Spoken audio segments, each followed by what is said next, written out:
Hello friends and welcome to my channel सैटी लॉक्स। दोस्तों, आज हम बॉलीवुड की बात करने वाले हैं। आज हम बॉलीवुड के एक ऐसे एक्टर की बात करने वाले हैं जो आया तो एज अ मेन एक्टर था। बना कुछ ही टाइम में उसे कह दिया गया कि ये एक नेक्स्ट सुपरस्टार बनेगा। लेकिन फिर उसके बाद बॉलीवुड में बहुत सी पंगेबाजी करने के बाद वो एक्टर पहले तो सेकंड लीड और उसके बाद नेगेटिव रोल्स करने लगा। और अब तो वो नज़र आता है कभी कभार किसी वेब सीरीज में। जी हाँ दोस्तों, हम बात कर रहे हैं बॉलीवुड के talented but controversial actor Vivek Oberoi के बारे में। विवेक ओबरॉय ने अपना करियर 2002 में स्टार्ट किया था और आते ही साथ उन्होंने कंपनी और साथिया जैसी सुपरहिट मूवी दी। इसके बाद अर्ली सक्सेस का नशा ऐसा विवेक ओबरॉय पर चढ़ा कि उन्होंने सबसे पहला डायरेक्ट पंगा लिया सलमान खान से। वे सलमान खान की एक्स गर्लफ्रेंड ऐश्वर्या राय को डेट करने लगे। जब सलमान खान को इस बात का पता चला तो उन्होंने एक रात शराब के नशे में विवेक ओबरॉय को फ़ोन करके धमकाया। विवेक ओबरॉय ने इस बात को फेस टू फेस जाकर सुलझाने के बजाय इस बात को और ज़्यादा उलझा दिया।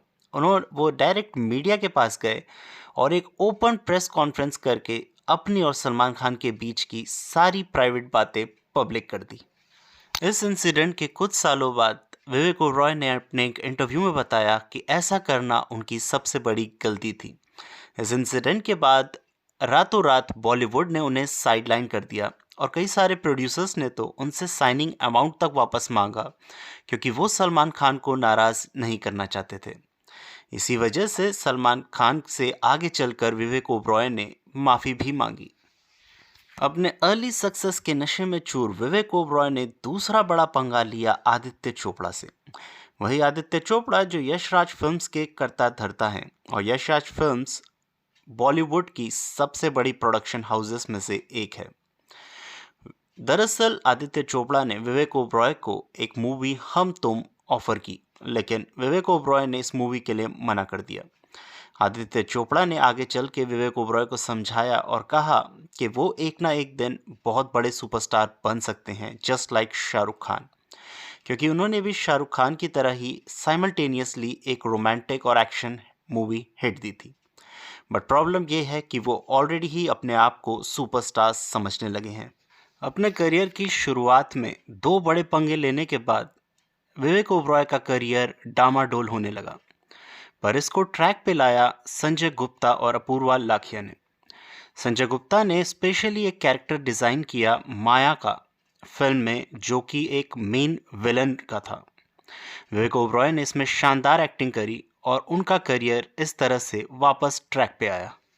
इस मूवी के बाद संजय गुप्ता ने एक मूवी बनाई 10 कहानियाँ।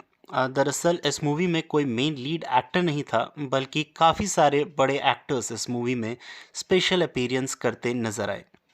इस मूवी के एक रोल के लिए संजय गुप्ता ने विवेक ओबरॉय को भी ऑफर किया, पर विवेक ओबरॉय ने ये कह के मना कर दिया कि वो इस पॉइंट में अपने करियर में केवल लीड रोल्स प्ले करना चाहते हैं।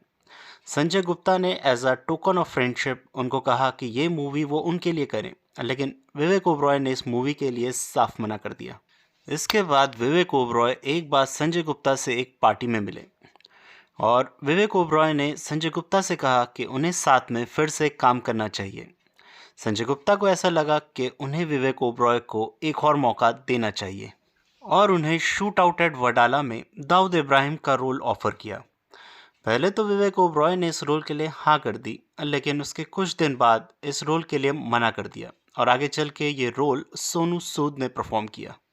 दरअसल संजय गुप्ता की माने तो उन दिनों संजय दत्त और संजय गुप्ता के बीच में कुछ प्रॉब्लम्स चल रही थी और विवेक ओबरॉय संजय दत्त के ऑपोजिट एक मूवी कर रहे थे जिला गाजियाबाद। विवेक ओबरॉय को ऐसा लगा कि अगर वो shoot out at Wadala movie करते हैं तो वो कहीं ना कहीं संजय दत्त को नाराज़ कर देंगे, और विवेक ओबरॉय को जहां पलड़ा भारी रखा वो वहीं पर ही कूद पड़े। पर नतीजा ये हुआ कि जिला गाजियाबाद मूवी निकली फ्लॉप और शूट आउट एट वडाला निकली एक बड़ी हिट, और संजय गुप्ता और संजय दत्त की वापस दोस्ती भी हो गई। और इस बीच में नुकसान हुआ केवल विवेक ओबरॉय का। इसके बाद तकरीबन 10-12 साल तक विवेक ओबरॉय हिट फिल्म के लिए तरसते रहे और उसके बाद उन्होंने काम किया अपने मोस्ट एम्बिशियस प्रोजेक्ट पे। ये फिल्म थी नरेंद्र मोदी की ऑटोबायोग्राफी।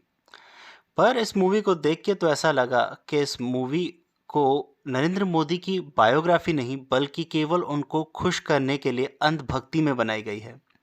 इस मूवी की प्रमोशन के दौरान भी विवेक ओबरॉय ने दो पंगे लिए। सबसे पहले तो इस मूवी का प्रमोशन के दौरान विवेक ओबरॉय ने फिर एक बार जहां पलड़ा भारी देखा वहीं पर ही कूद पड़े। उन्होंने राहुल गांधी को क्रिटिसाइज करते हुए कहा कि राहुल गांधी के ऊपर अगर कोई बायोग्राफी बनती है तो उस मूवी की शूटिंग तो बैंकॉक में होगी क्योंकि वो ज़्यादातर वहीं नज़र आते हैं। तो वहीं उन्होंने राहुल गांधी को ओपन चैलेंज करते हुए ये भी कहा कि अब उनके बाप का नाम नहीं बल्कि इस देश में केवल काम चलेगा। जहां आमतौर पर फिल्म स्टार्स अपनी मूवी के प्रमोशन के दौरान पॉलिटिक्स से बचते फिरते हैं, तो वहीं यहां इस तरह की टिप्पणी करते हुए विवेक ओबरॉय ने बहुत सारे कांग्रेस लीडर्स को अपना दुश्मन बना दिया। इस मूवी के प्रमोशन के दौरान ही एक मीम वायरल हुआ जिसमें ऐश्वर्या राय की इमेजेस दिखाई गई सलमान खान, विवेक ओबरॉय और अभिषेक बच्चन के साथ। जहां पर किसी भी एक्टर ने कोई रीट्वीट नहीं किया तो वहीं पर विवेक ओबरॉय ने इस पर एक स्माइली दी। इस पर सोनम कपूर ने विवेक ओबरॉय को क्रिटिसाइज करते हुए कहा कि इस तरह का अनजेंटल बिहेवियर विवेक ओबरॉय को शो नहीं करना चाहिए। विवेक ओबरॉय ने इस बात को सुलझाने के बजाय एक इंटरव्यू में कहा कि सोनम कपूर को अपनी फिल्मों में ओवर एक्टिंग कम और सोशल मीडिया में ओवर रिएक्शन कम देना चाहिए। इन सभी पंगों के बावजूद भी विवेक ओबरॉय आज की डेट में एक सक्सेसफुल बिजनेसमैन है और कई सारी वेब सीरीज में भी एक्टिंग करते नजर आते हैं।